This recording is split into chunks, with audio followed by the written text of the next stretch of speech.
The game is to be where you are, be it honestly and as consciously as you know how. Watch the latest Ram Dass documentary film, Becoming Nobody, on Gaia.com. Of course, there was fear in losing that familiar identity. But there was always also wonder.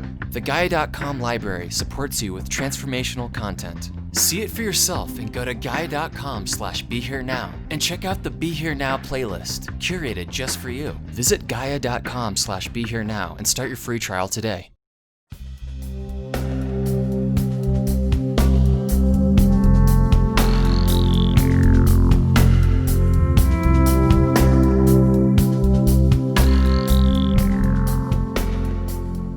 Hi, everyone. Raghu, I'm back.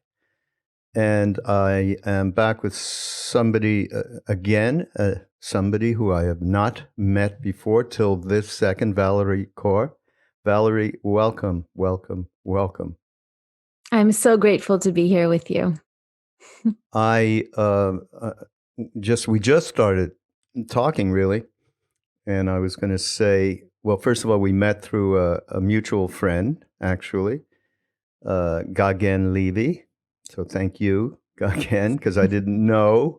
He said, you must meet Valarie and you must read her new book.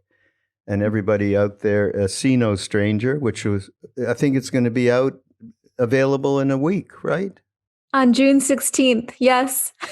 Okay. A memoir and manifesto of revolutionary love. And yeah, I had no idea. I have been with this book for the last number of days. And I just got to thank you on so many different levels, Valarie. On the level of inviting me into your family. One thing it did for me, I have spent, we don't know each other, but I've spent a lot of years in India, like forever. Every year I go to India, just about. And because of the relationship that I had in India with Indian families who took us in when we were kids and we went to see Neem Karoli Baba. We went back with Ram Dass when he went back the second time. Just stop me if I'm not making sense, okay? I'm assuming stuff. So these families took us in. There was one in particular in this area. In India, it's the town is called Nainital. And it's, about 7-8 hour drive from Delhi up north. And that whole area is known as Deva Bhumi, actually, land of the gods. And that's where we spent a lot of time with Neem Karoli Baba, in the early 70s. So there was one man who was Ram Dass's, he was the original translator when Ram Dass met Neem Karoli Baba, Maharaji we call him. And his name was K.K. Shah, and he was told, bring Ram Dass to your house. And he brought Ram Dass back to his house then. And the power of his merging into an Indian family, which we in the West do not understand real family, okay? And I know you know that. But the way in which we were brought into KK's family as we went back, and he took us into that family and others, just reading through this, he passed right after Ram Dass earlier this year. So it was a major deal for us. And reading this book, I just went right back into spending the kind of time that I spent in these families' houses. As you know, you are family, then you are family, no different than brother, sister, mother, father, everybody. Yes. And so this is just spectacular, the way that you bring us, the reader, into the family. And of course, my identification with it was profound, shall we say. And I mean, I don't want to get all mushy, but I'm not known for being mushy. But boy, the honesty with which the story is being told from you is really quite something. It really is. And I just want to go through and, I could be here with you, Valarie, for about 3-4 hours easily in terms of everything I picked out that I wanted to hear from you. But I guess we should just start with you, which is in the book. But, not to go through the whole thing, but just you were born in the Central Valley in California, and just a little how your ancestors came and how you came to be in this incredible that, growing up as an American, yet the power of your family is just self-evident in everything that you do, that you did, that you do, and I'm sure will do in the future. Well, let me just first say thank you so much, brother. I think my deepest hope for this book was exactly this, that I would be able to speak and summon your deepest wisdom about what it means to be in community, to be in family, to grieve together, to rage together, to breathe together, to labor together, to face the injustices of this world together. And the fact that you could have that experience with me through the page, I mean, that was my hope for the book. So this is a gift that you've given me to accompany me in this way. I begin the book. The book is called A Memoir and a Manifesto. So it's weaving this tapestry of stories, but offering these stories as a way to unspool a framework for revolutionary love, how we might ground our lives and our movements in love. And I first was inaugurated into a way of orienting to the world with love in my childhood. I grew up on the farmlands of Clovis in the Central Valley of California. My grandfather had sailed by steamship from India, from Punjab, to San Francisco in 1913, and it was a time where white nativist forces, not unlike today, were just raging in this country. And so while Ellis Island was the symbol for inclusion, Angel Island on the West Coast was the symbol of exclusion for Asian immigrants. So he was a turbaned, bearded, Sikh grandfather. Well, my grandfather, he was young then, he was 20-something, thrown behind bars, was about to be deported. A white man, a lawyer, Henry Marshall, the records show, intervened and filed a writ of habeas corpus that released my grandfather. And I like to think about that act as the first act of revolutionary love, the first act of solidarity that my grandfather had experienced on the soil. And so it made my life possible. So I was raised on the land that my grandfather farmed. My father was born on that land. I was born on that land. And just as I felt such deep connection to the soil and to what it meant to be an American through my grandfather's stories, I also felt this very deep connection to my ancestral home in India. And it was my family and my other grandfather, who I called Papaji, my mother's father, who imparted me the stories from the Sikh faith. And the story of Guru Nanak, who first inscribed in our hearts, he's the founder of the Sikh faith, the first Guru. I see no enemy. I see no stranger. Nako bedi, nahi begana. I am called to look upon all around me and say, you are a part of me I do not yet know. You are a part of me I do not yet know. And Papaji used to say, my grandfather, he said, this love is a dangerous path. Love is dangerous business. In America, they say, I love you, I love you, I love you. All talk, no action. Mm-hmm. He said, if you see someone through the eyes of love, if you bring everyone into your family, then I must let your grief into my heart. And if you are in harm's way, I must be willing to fight for you in the face of injustice. So I came to know it and experience it as a path of revolutionary love. And Sikhs are a warrior people. In the Sikh faith, the ideal is the Sant Sipahi, the warrior sage. The warrior fights, the sage loves revolutionary love. And so we are called to look upon the fires in our lives and the fires in this world with a warrior's heart and a saint's eyes.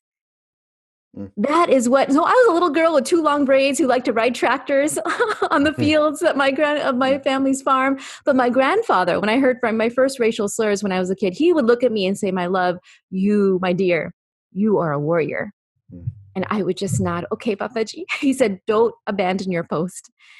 And really all the years since, my entire life as a civil rights activist, as a lawyer, as an organizer, has been this vow that I made to my grandfather not to abandon my post, to show up even in the fires, committed to fighting, laboring in revolutionary love. Mm. Oh, my. Oh, what a path that was set out for you. It's just incredible. Karma and how that all happened. Wow. So maybe a little something about, I mean, you've certainly explained it out a little bit, revolutionary love, but there's a part later in the book that choosing to let in joy is a revolutionary act. That's a powerful statement in so many different ways. Maybe just talk about that a little bit. Oh, joy is our greatest act of resistance. Joy returns us to everything that is good and beautiful and worth fighting for. And I know it's hard to find joy in a moment like this when we're seeing tear gas and batons and flash grenades in the street, when our cities are burning and turning into battlefields, while the president behaves like a dictator, while millions of people are rising up to say not in our name in the wake of George Floyd's murder. What role does joy have in this moment? And I just remember the night of election night in 2016. It was one of the worst nights of my life. And my son was tugging on my sleeve and saying, "Mommy, dance time." And I thought, no, not on a light night like this. We can't dance on a night like this. When I could feel all the darkness that was coming, he says, "Mommy, you promised." And so we start playing the music. And at first I'm just swaying, looking really miserable. And then my son starts to spin around, and then he jumps in my arms, and then he starts laughing. And then I start laughing, and I'm throwing him up in the air, and I'm laughing on election night. And I realized, like, oh, that's how we will last in this labor. That the labor for justice has actually gone on long before we were born and will go long after we die. I believe the meaning of life is to labor, to do our part in laboring for a just world rooted in joy, because joy is how we last. And so even these nights, even after the night I watched the video of George Floyd, his murder, the officer's knee in the neck, not 1 minute, not 3 minutes, not 5, but 8 minutes. Even as I could feel that grief seize my own body and my own heart, even as I could feel rage rush through me, I knew that all of those were important emotions in the labor of love. I say that joy is the gift of love. Grief is the price of love. Rage is the force that protects, that which is loved. And so all of these emotions, I think laboring in love is allowing all of those to come through you, and yet still finding ways to return to joy. So even these last days, we still do dance time every night. And that gives me a little bit more energy to face the morning and continue the good work.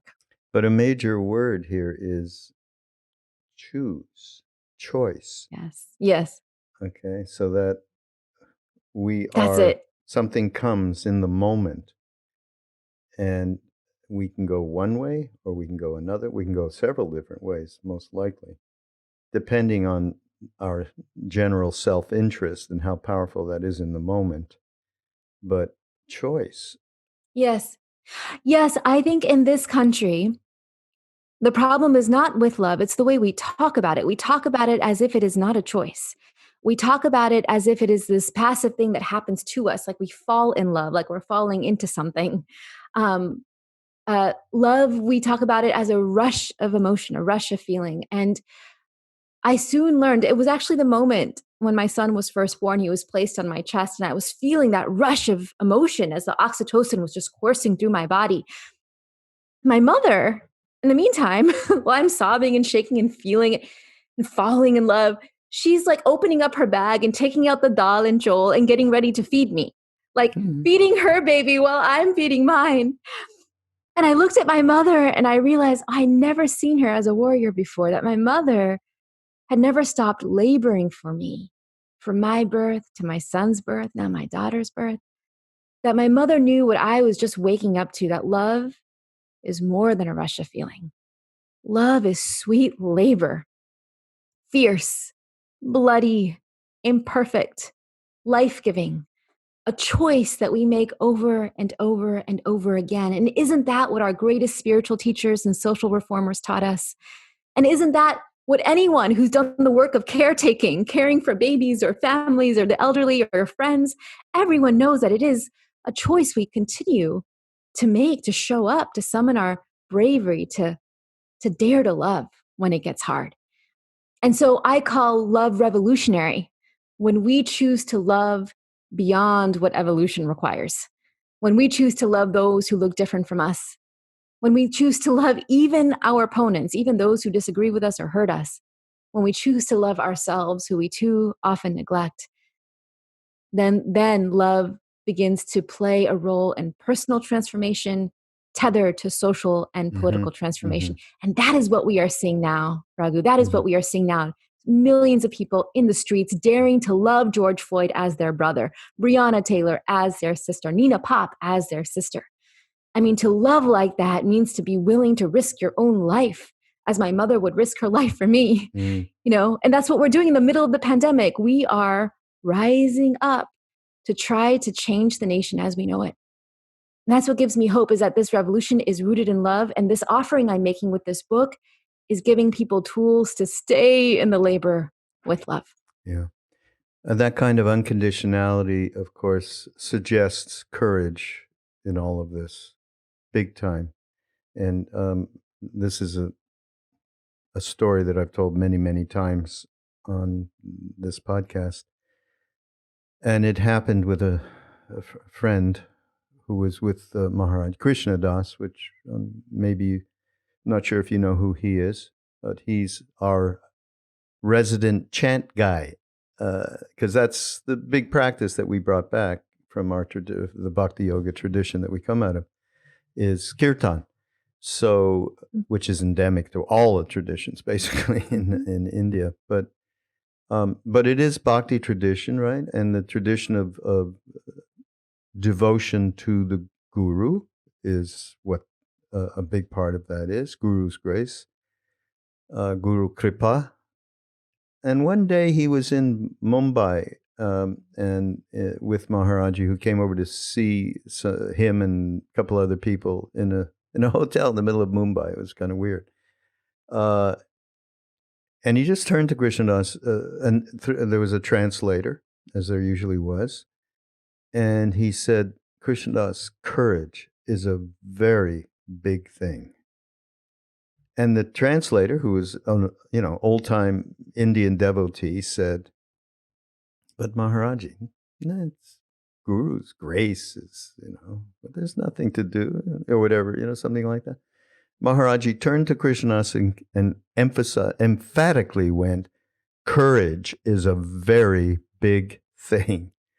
And Krishnadas said, when he tells the story, he says, all my life I've had this, that moment is embedded in me in the roughest times that I may have encountered or will encounter. And I love the story. And again, I tell it all the time because I think it is so vastly important. It is not outside of quote unquote spiritual blah, blah. It's not something that happens outside of that. There's only one thing going on, and you expressed it in terms of working on ourselves while we do the kind of social action that's needed every moment. You're not waiting for anything. But to me, it's because of courage and the idea of the unconditionality that we need to offer. That's it. And what does courage look like in this moment? One of my critiques of the spirituality, self-help, wellness world is that it too often allows for spiritual bypassing, to let people believe that working on their own liberation is also liberating the world. And you are part of the world. And so certainly that's where change must take root. But if you are only loving yourself, it can very easily make you blind to the ways that you are complicit in institutions of power that are oppressing and crushing the Black and Brown and Indigenous people around you. And so when we lay out the framework for revolutionary love, it's loving ourselves only is escapism. Loving only our opponents is self-loathing. Loving only others is ineffective. We need all three practices in our lives. How are we loving ourselves? But how are we loving others? And how are we showing love even to our opponents, insisting that they too, they're not monsters, that they're human beings who are frail, and that our goal is not just to unseat them from power, but to remake a world where they no longer hurt us and therefore no longer are complicit in oppression. And so I think about this moment, and I think a lot about those of us who are not Black, who are finding, ourselves either awaken or awaking even more to what courage looks like for us right now. And the image I have is the image of Officer Thao, the Asian American officer who stood by and did nothing as the white officer pressed knee into George Floyd's neck. Are we like Officer Thao? Are we keeping our heads down, following the rules, just turning a blind eye as the Black people around us are disproportionately being killed by this pandemic and by state violence? Or are we like my mentor, Tommy Woon, Asian American elder who is battling cancer, and yet because George Floyd was murdered 4 blocks away from his house in Minneapolis, put on the mask and headed into the streets and risked his own life to say, "Not in my name." To my Black sisters, brothers, and siblings, he said, "You are grieving, but you do not grieve alone." I think about what that means, right? For non-Black people of color, what does it mean for us to have courage? And then what does it mean for our white allies? And what I want to say to the white folks who are just awoke and wanting to show up is that, what does it mean not just to be allies, but to be accomplices, to conspire with us to break these chains of oppression? Our nation's history of white supremacy and racism is not your fault, but you have inherited a system that is designed to benefit you. And so your role is not just to post the hashtag, right? Your role is to think, what am I doing in my own institutions to advance the wellness and the dignity and the freedom of the Black and brown and indigenous people in my own life, in my workplace, in my school, in my home, in my community, in my meditation center? How am I centering their wisdom and their wellness? And that may mean relinquishing some power, exercising the privilege you have in order to play your role in this time of great transition in our country. That's what courage looks like right now, brother. I really believe, and I'm seeing it. I'm seeing white folks putting their bodies in front of Black folks who are kneeling in front of an army of police officers. Like, so what do we do after the streets die down? When we go back into our institutions to continue that kind of bravery, that kind of wisdom, to be literate in our role in birthing a new society. Yeah. One has to dig very deeply inside themselves to just turn their perspective around. Yes, and that it's going to be uncomfortable, right? And this is why it's like, it's okay if it hurts. If it feels like, if you just notice what this moment is doing to our bodies, we are carrying so much grief and sadness and triggering past traumas. We are carrying so much rage, like my veins have been burning from anger. I've been carrying fear as I see the National Guard outside of my son's school and on my street and helicopters overhead. Are my brown kids safe as Venice and Los Angeles becomes militarized? I think that's changing now, but all of what we are cycling through is so intense. Yeah. And I ask folks just to let yourself feel it, let it change you, and ask, what information are these emotions giving me? What information is it giving me? Because then I can take that information and know that in the next moment, when I am ready to show up, I'll know exactly how and where and why and when. I just trust. You move through it together. We'll keep on this courage thing because in the book, you must tell this story of sitting in a diner nearby a few gentlemen. I'm not sure where you were in the country. Manhattan Beach. That was Manhattan Beach? Yeah, I thought you were going to tell me us. It was like, somewhere in Mississippi or Georgia or something. Well, anyhow, neither here nor there. Well, do tell the story. I mean, you did something that, I just thought myself being in that same spot, that would have been very difficult to go deep inside myself to encounter these people. But tell the story. I was sitting by myself midday in a restaurant bar, writing about revolutionary love. And honestly, Raghu, when I heard the words spouted at the table next to me, I was like, oh, do I have to? Oh, but look what I'm writing. Oh, I have to live it. Okay. And the table next to me, there were a group of about 5 white men, older, and I heard the word sand nigger over and over again. And I'm sorry to have to say it out loud. And I stood up and I thought, I want to leave, but I had to think, okay, I'm practicing that. In reference everyone's to part you, of my family. let's be clear. No, they were just spouting it. They were telling stories. They were loud enough for everyone to hear. And I was the only brown person. So I walked over to them and I thought, these are my uncles. These are my uncles, right? You are a part of me I do not yet know. It is hard to wonder about people who might disgust you, but this is a practice. It's a choice, right? It's a different way of seeing other people. So I was like, these are my uncles. So I went over, I said, I'm hearing this word, and there are people who have used this word to beat and kill members of my community and family. I just need you to know what that word means to me. And I told them the story of Balbir Singh Sodhi, a man who I called uncle, who was the first person killed in a hate crime after 9/11. I was 20 years old. His murder made me an activist.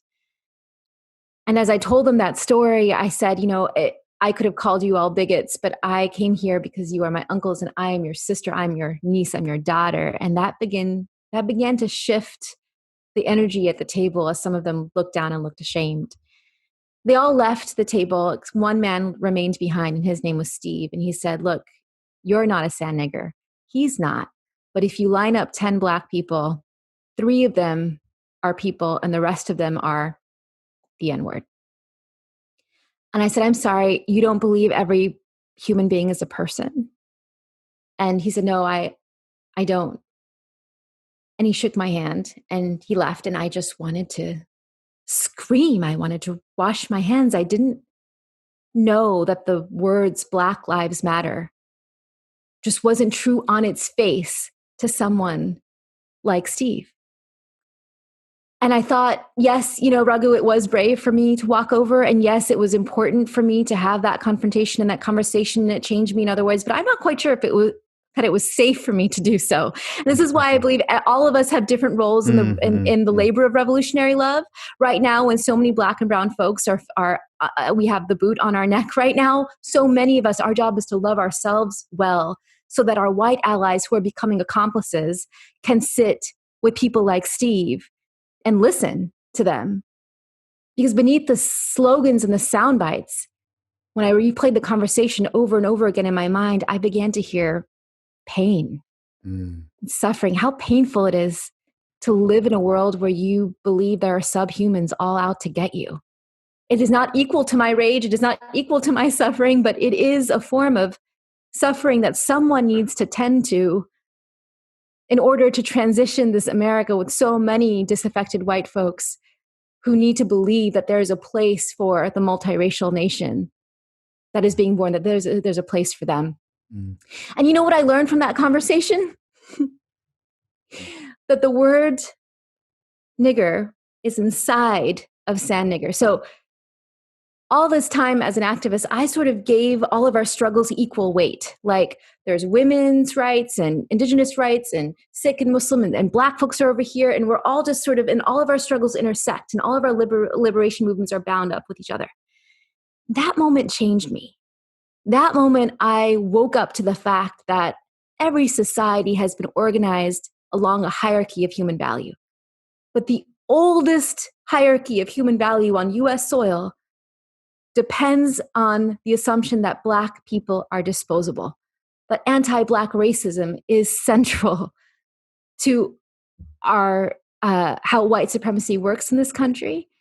And therefore, as a Sikh American, I must center Black lives in my own work if I am to liberate my own people.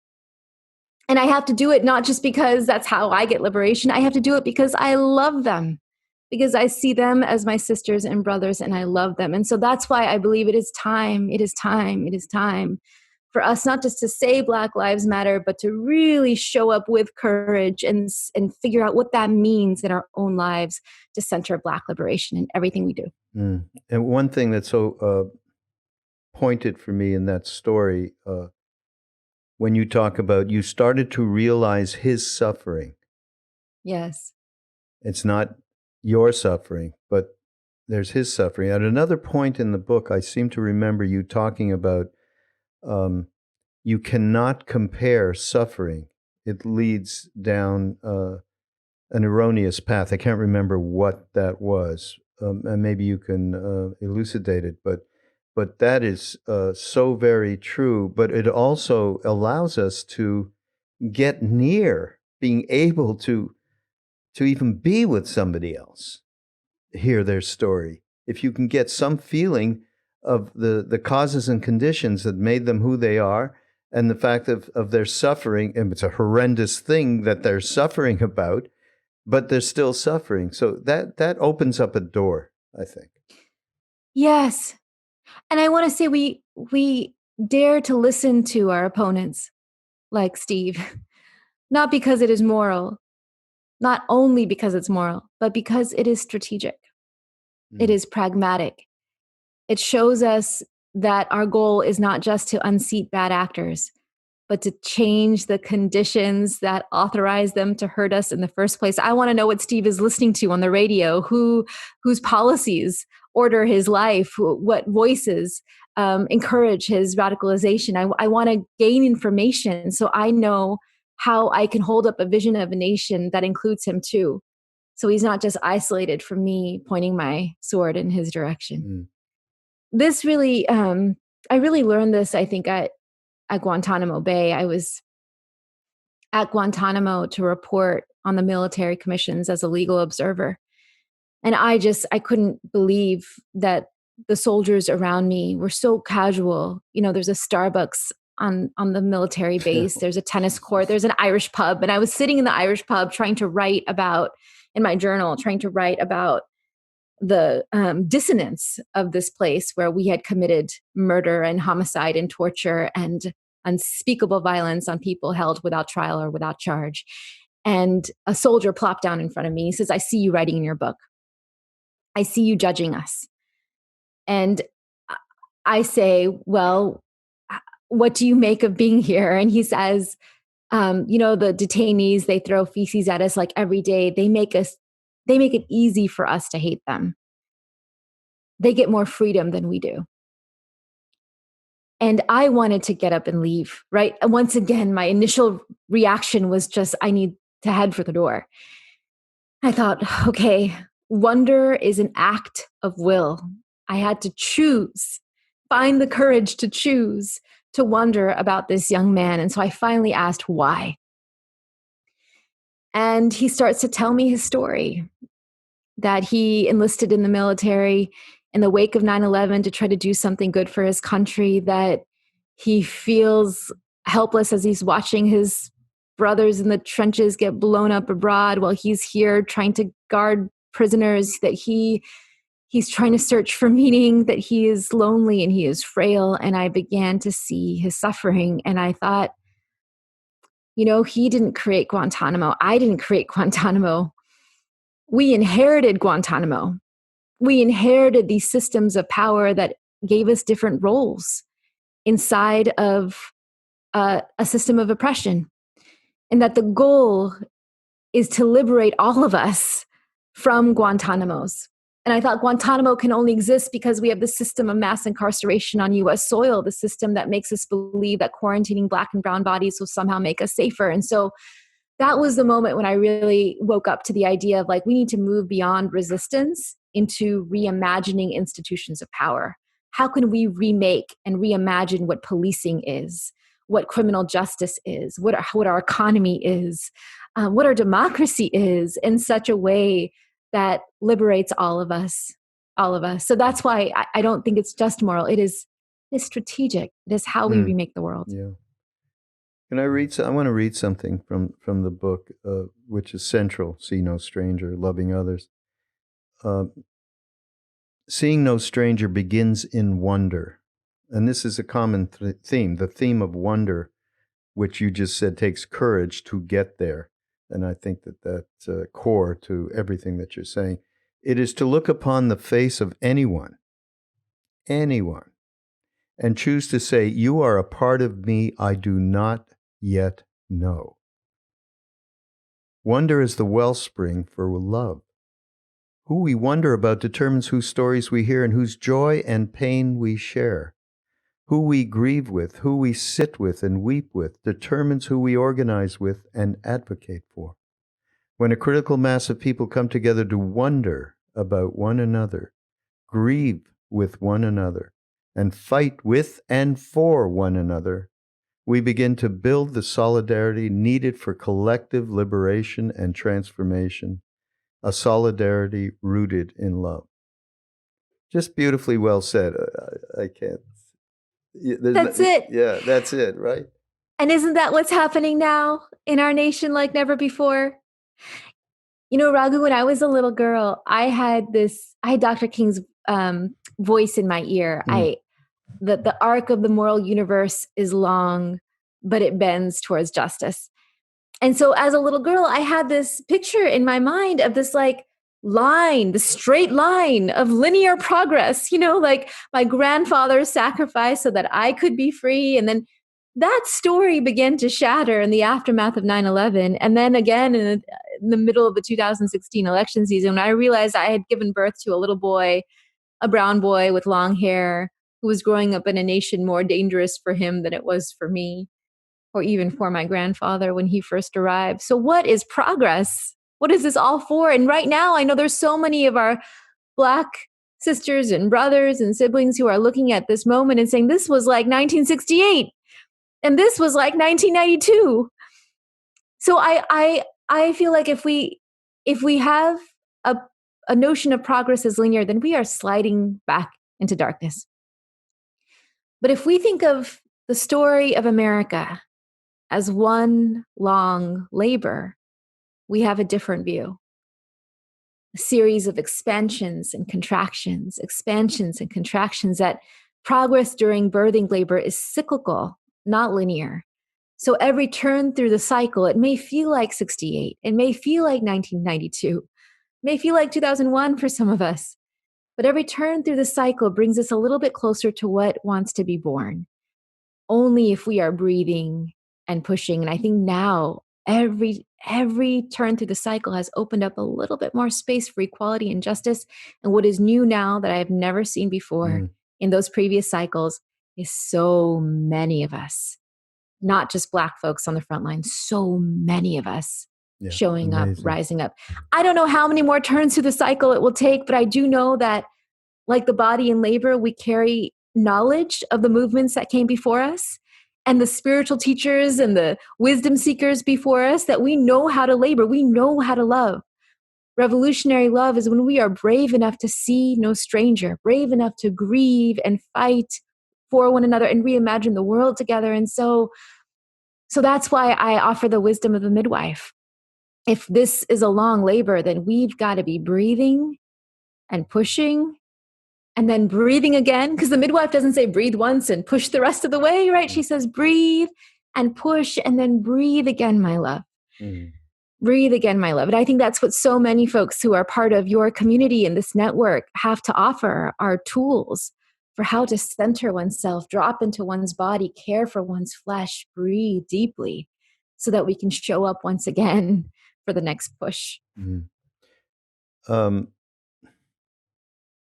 Let's talk about one aspect which is actually quite difficult for me, and you really work through it in the book, and it's around rage.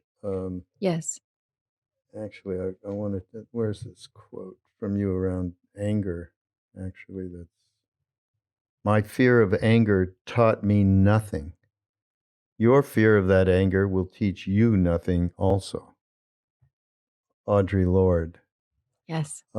So this is something that I've had to work with. Again, it's not something I've been shy about talking about on the podcast with different people.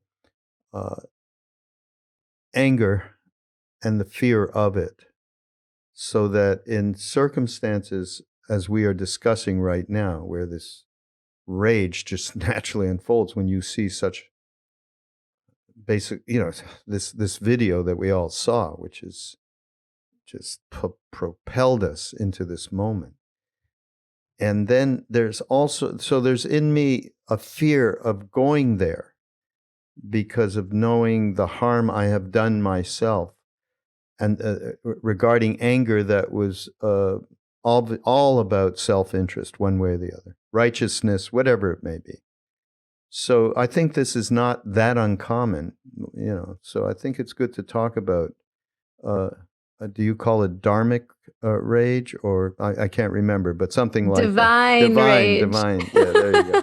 Divine rage. Yes, I think this is one of the offerings of this. Folks have been calling it revolutionary love, the new nonviolence, a new framework for how to rise a nonviolent revolution. And what marks it as different is that there is a role for rage. There are 10 core practices of revolutionary love, and one of them is rage. And I want to tell you, Raghu, I learned this the hard way, that as a woman of color, as a South Asian American Punjabi woman, I was just always taught to suppress my rage, to be ashamed of my rage, to wrestle it down as soon as it rose. I mean, I had to be a good girl, be polite, don't show your teeth, like keep the peace. Find a way to solve it as a peacemaker. And that means that there's no room for rage in the equation. And it wasn't until I finally broke my silence around my own encounter with sexual assault, which I write about in the book, that I saw my mother stand up for me with rage in her eyes and fury in her heart. I had never seen that kind of rage in my mother before. And she looked at my grandfather and the others and said, "For too long have women been silenced in our community, not my daughter. Let her break the silence." And I learned afterwards that maternal rage showed me that rage is the biological force that protects that which is loved. That she could summon that rage for me, even when she couldn't summon it for herself. And she was teaching me how to tap into that rage. And so I think I've learned now to honor my rage, to protect my rage, to see my rage as carrying information. Audre Lorde says our rage is loaded with information and energy. And so the goal is to be in relationship with it. So just as women and girls have been often taught to suppress their rage, many men and boys have been conditioned to let it explode in the form of violence or acts of machismo. And so the solution is not to repress it or to let it explode, but to give it safe expression so that you can be in relationship with it, to dance with it. I mean, safe containers. Sometimes I go into the closet and I just throw pillows on the ground. Like it could be that, it could be screaming, it could be art, it could be writing, it could be just raging, it could be tears, it could be shaking, sweating. Our indigenous traditions have so many ritual containers to help us process grief and rage. And because there's wisdom in that, of course we have to move through our rage. And once we release our raw reactionary rage in some kind of container, then we can choose how to harness that energy into creative action in the world. Think about the rage in Jesus's eyes when he overturned the tables of the money changers. Think about Kali, the fiercest form of the goddess Durga, with her tongue rolling out, the divine mother. The aim of divine rage is never vengeance. The aim of divine rage is to reorder the world. Right. And that is what we are seeing in our streets. And for those of us, especially those of us who are not Black, can we become accomplices to help the rest of the country understand how to read that righteous rage that Black folks have had to suppress for so long? Can we engage in the dance of harnessing that rage in our social movements? And I think that's what we're seeing now. We're seeing rage, and we're seeing it as a part of revolutionary love. Yeah, and this section was really quite helpful for me because of my own, dealing with the fear, just the fear of rage, and Yes. it's something that got inherited through my know. family. It's father and his father. It was a hand-me-down, actually, And so it is, and I do believe this is, as you say, with men, there's far too, that expression has turned into violence 99.9 times out of 100. And I think that at this point that we do need to, especially, I mean, men in general, but certainly in this particular instance, look inside ourselves and see how we maybe are opting out using that as an excuse of not wanting to Wow. harm, feeling like you're going to harm somebody, and I mean, that's what's in me. So I think this is a Yes. really great thing to take a look at for all of us. Yes. So what would be your safe expression? What would be a way that you could put the rage on the outside of you, be in relationship with it in a way that didn't harm yourself or others?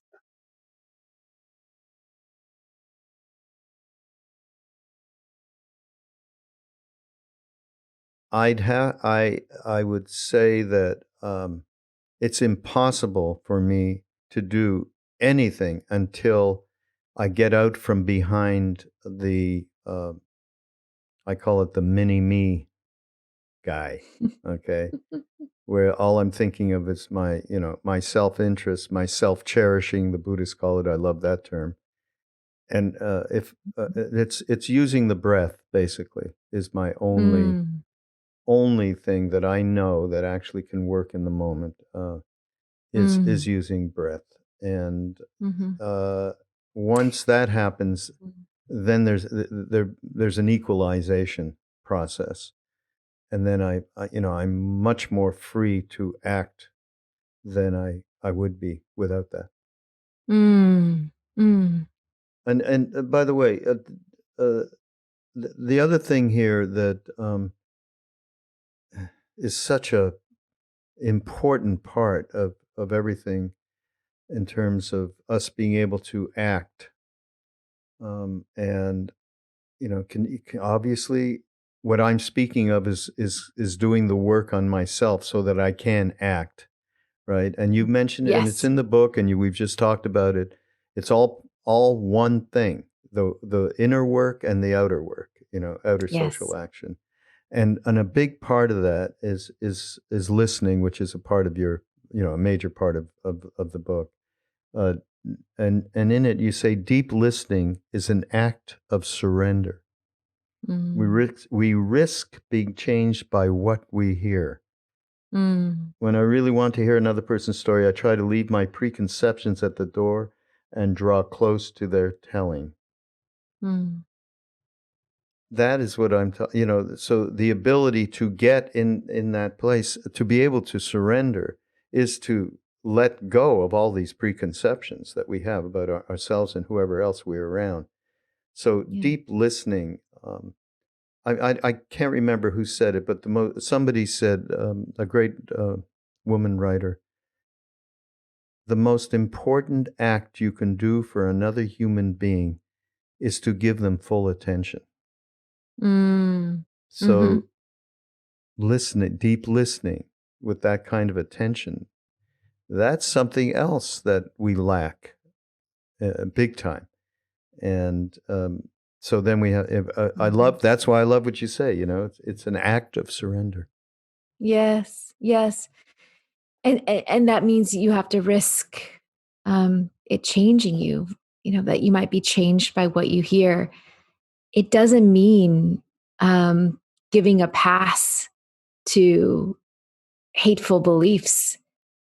It doesn't mean relinquishing your own deepest commitments to dignity. It means expanding the circle of care and concern to include even those who you'd want to push out. And I really reckoned with this when 15 years after Balbir Singh Sodhi was killed, his brother, Rana, and I decided to ask ourselves, who is the one person we have not yet tried to love? And we called Balbir Uncle's murderer in prison, Frank Roque. And in the beginning, honestly, I thought this was a mistake. I could hear Frank saying, well, I'm sorry for what happened to your brother, but I'm sorry for all those who were killed on 9/11. I began to feel my rage rise as I was trying to protect Rana. But perhaps because I was there and guarding and raging and trying to protect him, he had the space and the ability to keep listening. And Rana could hear what I could not hear. He said, Frank, this is the first time I've heard you say you were sorry. And that act of attention, as you named it, that Rana gave Frank, just changed everything. Frank said, yes, I am sorry for what I did to your brother. And when I go to heaven to be judged by God, I will ask to see your brother, and I will hug him, and I will ask for forgiveness. And Rana said, we've already forgiven you. Mm-hmm. I learned that forgiveness is not forgetting. Forgiveness is freedom from hate, from grasping so tightly to hate. And sometimes we are not ready to forgive. It took us 15 years to process our grief and our rage before we could come to the point where we could wonder about Frank Roque. But once we did that, we changed the story that we weren't victims. We were agents of revolutionary love, and we were able to hear this man's story. And I was able to gain information from it, that I could no longer see white supremacists like him as simple one-dimensional monsters. I saw them as deeply complex, deeply human, deeply frail. And I began to get information about what drives them to violence. I know now where I need to point my sword, right? It's at those institutions in this nation that put the guns in the street, put the guns in his hand, that spew the ideologies that make them feel under siege, that give them the beliefs that they have the ability to take life to protect the rest of us. It's the sources of hate, the institutions of hate that are really part of the founding of this country. The belief that some people are disposable. I could not become a better activist or stronger activist without these attempts to listen and to love even those who I thought I could not. And I want to remind everybody listening that everyone has a different role at every moment in the labor of revolutionary love. And so there may be some opponents right now. And if you think of an opponent and your body gets flushed and you feel all these, this is not the time to wonder about them or to reach out to them. Your revolutionary act is to take care of yourself and your own wounds so that it does not change you and you don't let hate grip you. And your revolutionary act is to let others love them. There are others who can think of those opponents and say, yes, I am safe enough. And I am ready to reach out and to begin that transformative work. Yeah. We all have different roles at different times. Yeah, absolutely. And we must state this, that you state in the book as well. Deep wisdom resides in each one of us. Yes. And we have to connect. That is so important, to connect with that, not feel at a loss. You know, we sometimes, it's overwhelming. We feel at a loss. And, you know, all the different sacred names are part of our nature. They really are. Yes. You know? Yes. Intuition is super important, to be able to connect with that wisdom. We need to sustain, it seems to sustain ourselves so that we can have abundance, to be able to go out and do what you did in that diner and sit with those people. You know, to sit down with somebody we don't agree with and be able to give the kind of attention that we're talking about, the deep listening that we're talking about. Which some of us are safe to do, while others need to trust their deepest wisdom and say, this is not my role now. Yeah, right, exactly. Yeah, a little discrimination on that side. Yeah. Really, Raghu, this piece about our deepest wisdom residing within each of us, it took me a long time to learn this. I feel like I had just been battling with a voice in my head since adolescence. This voice that will tell me that I am not good enough or smart enough or strong enough or white enough or Sikh enough or American enough, that I am not enough. And it took me a while to identify this voice, and I started to call it a name. I called it the little critic.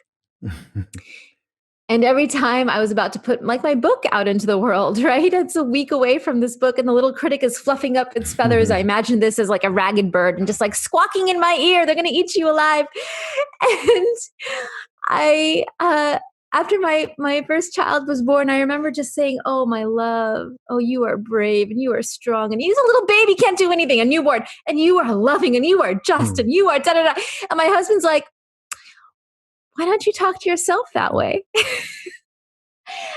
And I thought he's right. And I realized that the only way to do that was to practice. Like I had to create new pathways in my brain and think the same thoughts over and over in order to start to experience my relationship to myself differently. So I have this journal.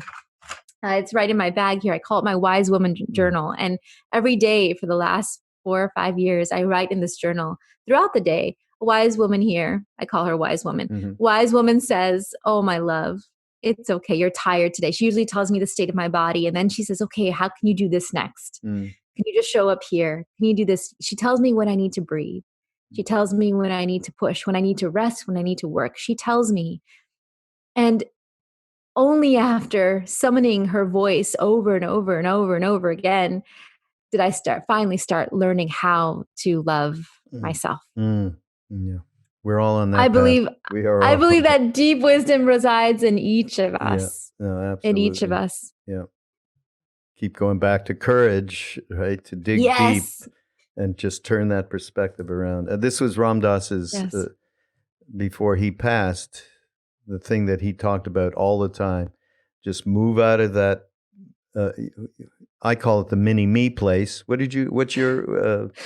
the little critic. The little critic. You got the little critic. I don't know what he had, but he advised just move out of there. It's like leave that house, okay, and move down to the center of your chest into the loving awareness place, which is no judging, no nothing, which has complete courage and hope and wise hope, as Roshi Halifax calls it, and faith, and is able then to really have actions that accomplish without us expecting necessarily the height of what we think should happen, but they accomplish something, and it's a path, and as you say, it's a path for very long period of time that this path, and we are at an incredible moment on that path, I think. I really like that he located the wisdom in the body. And when I invite people to summon their deepest wisdom, I say, well, imagine, where does it reside in your body? And some people it's in their heart, some people it's in their belly. And for me, it's in the crown of my mind. It's like this golden throne and this wise woman. And for so much of my life, there was a power struggle between the little critic and the wise woman to take the throne. And finally, it was my last birthday, where I said, no more power struggle. I want to banish the little critic forever. And the wise woman, of course, is like, my love, we need this little guy. We just don't need him in charge. Yeah, right. That's it. So I had this ceremony with my Sikh sisters where we put the wise woman on the throne of my mind. And I made a vow to be faithful to her for the rest of my days. It's the way that Vaheguru, the divine, lives within me. It's through her. And whenever the little critic squawks, she just takes him up and soothes him in her lap and calms him down and then pushes him back and then protects him. There's a little critic voice in all of us. What is it? It's just trying to protect us. It's just trying to get small. They're going to eat you alive. You're not enough. It's just trying to protect us. But there is a wisdom that's rooted in bravery in each of us that knows the real way to protect ourselves is to make sure that we live a life of truth and beauty and are not afraid to express our deepest calling. Or as you say here, because we're at the end of our allotted time, And as you say, right at the very end of the book, choosing to let in joy is a revolutionary act. Joy returns us to everything good and beautiful and worth fighting for. It gives us energy for the long labor. Letting in joy, therefore, is the 10th practice of revolutionary love, the core practice that sustains all others. Joy is the gift of love. It makes the labor an end in itself. I believe laboring in joy is the meaning of life. I'll go along with that, Valarie. So great. Thank you, brother.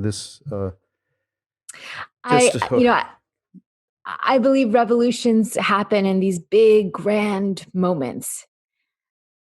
They also happen in the spaces, the small venues where people are coming together to practice a new way of being. And so may in the midst of this uprising, may all of us who want to stay in the labor start to seed pockets of revolutionary love in our own homes, in our own lives, to be part of transitioning America in the months and the years to come. And if we can make an offering, the book comes out next week, but we also will have a learning hub and curricula and materials and practices and book clubs. And so folks can go to seenostranger.com to be part of the revolution. And we'll have all of this in the show notes and a way to order the book. If I believe this will come out and you can still pre-order it, which is what needs to happen to help a book get real legs, as we've told you before about other books that we've recommended. Yes. And especially now in a time of pandemic, when the bookstores are closed and our book tour was canceled, we are really, really leaning on community to spread the word. Yeah. So we're going to have it all there. You're going to go to BeHereNowNetwork.com/mindrolling and links. And the website is absolutely fabulous, by the way. And you'll be able to get on the newsletter. You'll be able to just, there's a wonderful host of material, blogs, all kinds of, you did that great TED Talk, right? Back when that I think people would enjoy as well. So, hey, thank you so much. Thank you for being here. And thank you for what you've done here with this book, See No Stranger. It is nothing less than spectacular. And you had no idea, of course, anything was going to go on. You've been writing this all last year, I'm sure. And then suddenly this book comes out in the middle. It's a bit of divine action going on here as far as I can tell. So thanks so much, Valarie. Thank you, brother. We'll see you all next week on Mindrolling. Go to Be Here Now Network, and we have a host of wonderful podcasters, and I will see you again.